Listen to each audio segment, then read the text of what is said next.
guys, and welcome back to my channel. Today I'm going to be showing you my crystal collection.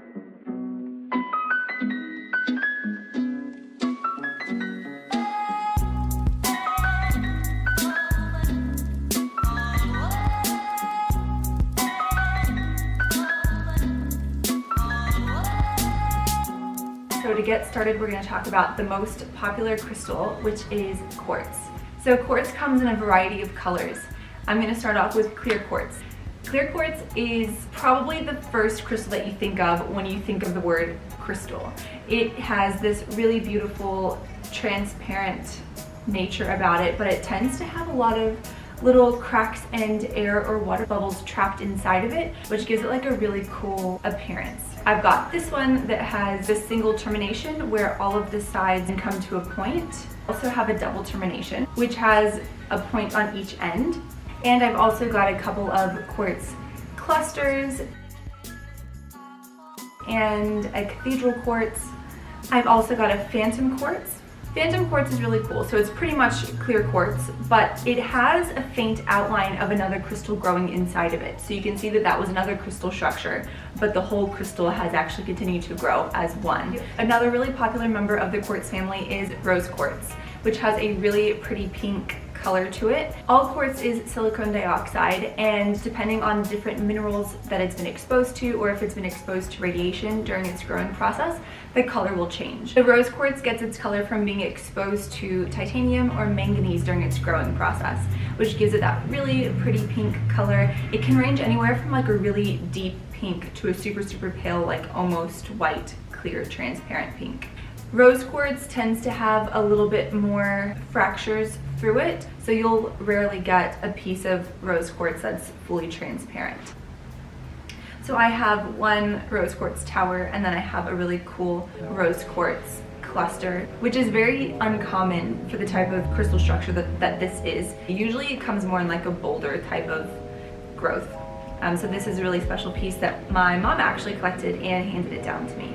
Rose quartz is often known in the spiritual healing sort of world for having calming effects on your like emotional stress and aiding in love and fertility. A lot of people are attracted to it because it kind of draws that energy from them. Next is smoky quartz, which is a really cool type of quartz. You can tell that it's transparent like it once was clear quartz, but it's been exposed to underground radiation, which gives it this really cool smoky, like gray color. So because smoky quartz has already been exposed and absorbed radiation, it's thought to repel any extra radioactivity in our lives. If you are surrounded by computers and technology 24/7, it wouldn't hurt to have a bit of a smoky quartz around to just kind of help ground you. Next up, we have spirit quartz, which is a really funky looking type of crystal. It is actually a very pale type of amethyst. So it's got like a really soft purpley look to it. And it's usually one main crystal with a ton of little mini crystals covering. It almost looks like the crystal has a blanket on of mini crystals.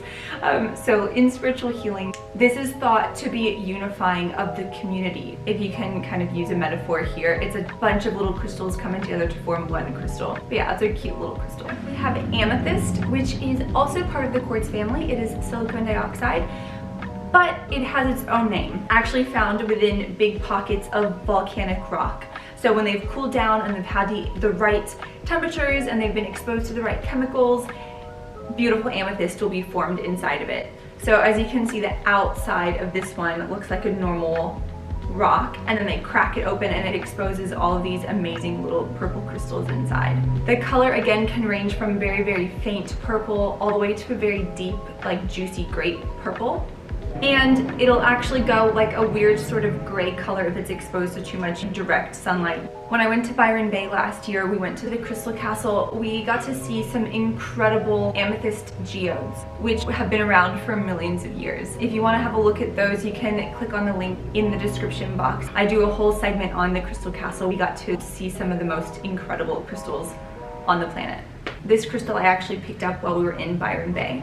But the color on this one is probably my favorite. It's a really dark, rich purple. It can be faceted into really high-end jewelry, or it can be kept in its raw form, and it has exceptional beauty in both forms. It's also the February birthstone, and it gets its name from the Greek word amethistos, meaning not drunk. The legend has it that Rhea the Titan gave amethyst to Dionysus, the god of wine, and it became sort of a symbol of saving you from being overcome by the drink. People would make chalices out of amethyst to stop them from getting too drunk, or they would wear amethyst while they were drinking to prevent them from falling into the trap of intoxication. Amethyst is one of those gemstones that has been around for a really long time. It was actually mentioned in the book of Exodus in the Bible as one of the 12 gemstones on the breastplate of Aaron. And in crystal healing, it's often used to help ward off negative influences.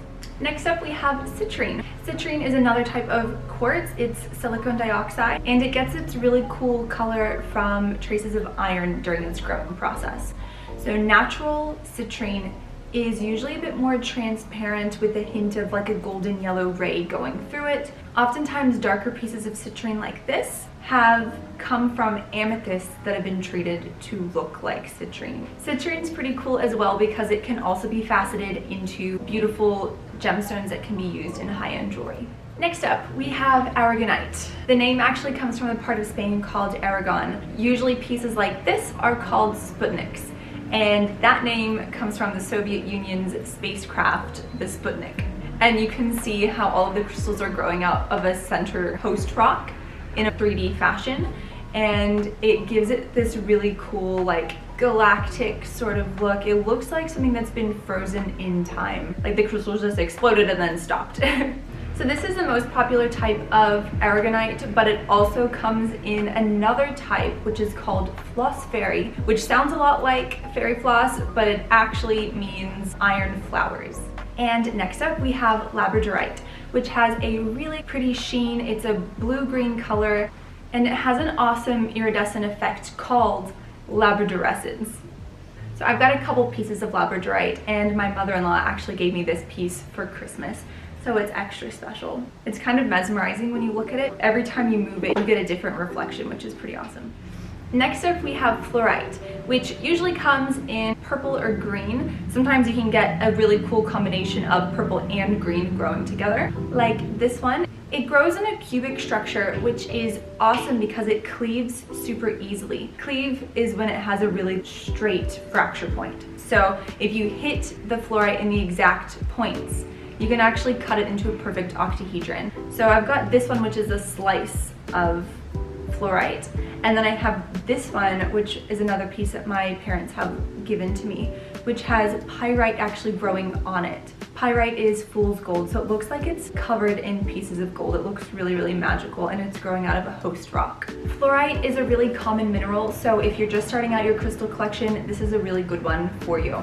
And a fun fact for you is that fluorite is actually a source of fluoride, which is in toothpaste and drinking water. And next up is one of my favorites because it is so diverse, calcite. So this is probably what you think of when you actually think of calcite. It's clear. Its other name is Icelandic spar because it comes from Iceland, and it has a really cool optical property called bifringence. So it has double refraction, meaning the light comes in on one ray and it splits coming out the other end as two separate rays. This is something my dad showed me when I was really little, and I would go to his jewelry store and I would always be like, show me the calcite trick. And he would put a piece of Icelandic spar on a piece of paper and spin it around, and I would get to see the light rays moving with it. It blew my mind then, and it's something that stayed with me my whole life. So as soon as I was old enough to start my own crystal collection, I picked up a piece of calcite, or Icelandic spar, to add to it. Isaac Newton actually studied Icelandic spar to understand light waves and birefringence. It also comes in green. It comes in some other colors as well, but I have this really cool piece of green calcite, which I picked up not knowing what it was, but because it felt really waxy and really cool. So it kind of feels almost like it's oily, but it's not. It's just a very smooth stone. Next up, we have aquamarine. It is this really pretty blue-green color crystal that grows in a hexagonal structure, so it's similar to emerald in that sense, and it can be faceted into beautiful gemstones, which can be put into high-end jewelry as well. Obviously, the less fractures it has through it, the higher the quality, and it can be quite expensive to buy a good sized, really good quality piece of aquamarine. So the piece that I have here, it's growing out of its host rock and it just sticks out of the side. And again, similar to the Aragonite, it looks like it's just stopped in time. It's so incredible. The name actually comes from Latin, meaning from the sea, which we can understand quite easily why it's gotten that name. It has a really beautiful water-like sort of color to it. And finally, Celestite. Celestite kind of looks like it might belong in the quartz family because of the way that the crystals look in its growing structure and its geodes. However, it's significantly heavier than quartz is. It's made up of beautiful translucent blue crystals, and the name has the same root as the word celestial because it's got the beautiful blue color which looks like it's part of the sky. So legend has it that Celestite first came to be because it was a piece of the sky that's fallen down to earth, which is kind of beautiful. It does have a sort of heavenly blue feel to it. Thank you guys so much for watching my video today. If you've enjoyed it, please give me a thumbs up. Please let me know in the comments down below which crystals you have that I have in my collection, and if you have some that I don't have, please let me know. Thank you, and I'll see you in my next one.